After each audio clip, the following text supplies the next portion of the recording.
Bonjour, aujourd'hui nous allons apprendre à utiliser la méthode du coefficient de proportionnalité pour résoudre un problème faisant face à une situation de proportionnalité. Alors, pour résoudre un problème dans lequel intervient la proportionnalité, on peut calculer un coefficient de proportionnalité, c'est-à-dire le nombre qui permet de passer d'une grandeur à une autre par une multiplication ou une division. Attention, c'est obligatoirement une multiplication ou une division. Pas d'addition, pas de soustraction dans la proportionnalité. Voyons tout de suite un exemple. Pour préparer un gâteau au chocolat pour 4 personnes, il faut 250 g de chocolat. Quelle masse de chocolat faut-il pour préparer ce gâteau pour 10 personnes? Quelle masse? J'ai utilisé 875 g de chocolat. Pour combien de personnes est ce gâteau? La méthode que nous allons voir est particulièrement utile lorsqu'on vous pose deux questions, dont l'une par exemple, ici on connaît le nombre de personnes, on cherche la masse de chocolat, et ensuite inversement, on connaît la masse de chocolat, on cherche le nombre de personnes.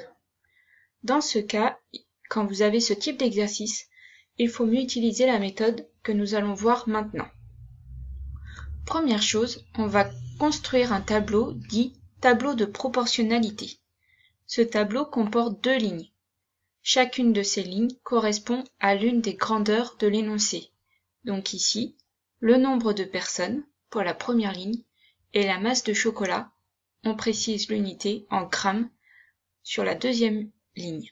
Il est important de préciser les unités quand il y en a, car vous verrez plus tard, vous aurez des exercices où il y aura des minutes, des secondes et des heures. Et ici, il ne faudra pas vous tromper. Si vous avez mis des minutes, il faut qu'à chaque fois, votre temps soit en minutes.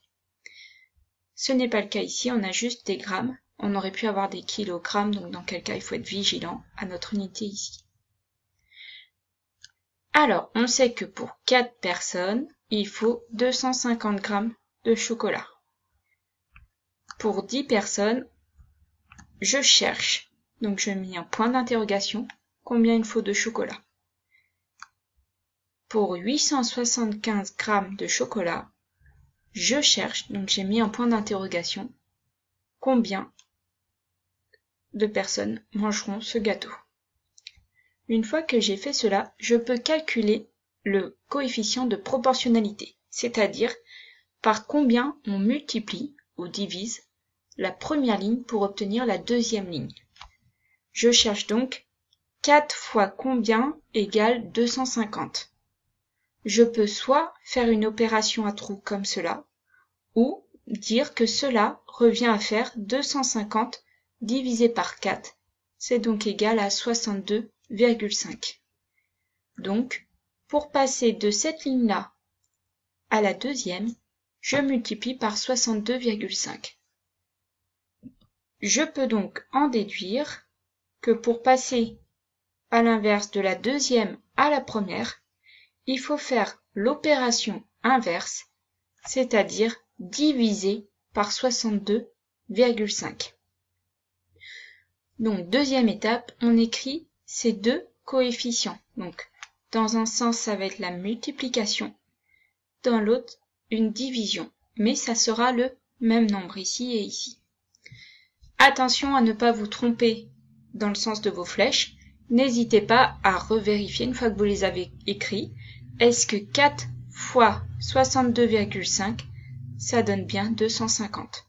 Oui. Donc c'est bon. Je ne me suis pas trompée dans le sens de mes flèches. Je continue.